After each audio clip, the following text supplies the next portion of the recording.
بماردش با سر و بیداد علاج نیست. گفتم چرا که هست حکایت مزاج نیست. این دل که در ایار وفا نقد خالص است، بر سنگ امتحان زدنش احتیاج نیست. جایی که هر شکسته از آن لعل پارای است، در دست و پا چرا فگنم دست و جاج نیست.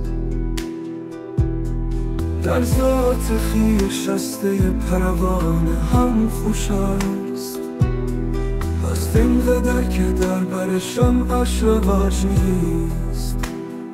گوید ترک تاج کن و درد سر مکش، جایی که ترک سر نبود ترک تاج نیست. این قید هسته تو فغانی بلای توست، اشکم قفص که بر آزاده باش نیست.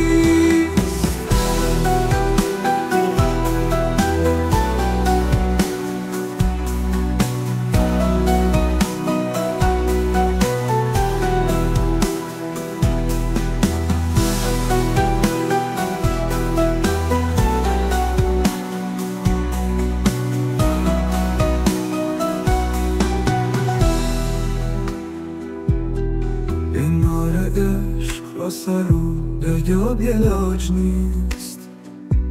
گفتن چنان اگه هست حکایت مزاج نیست.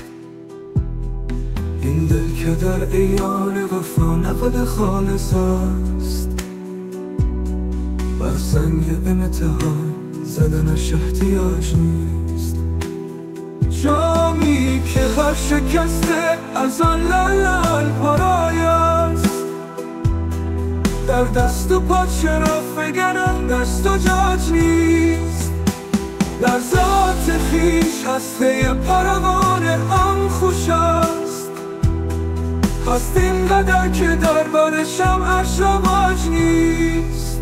گوید ترک تاج کن و درد سر مکش، جایی که ترک سر نبود ترک تاجیست.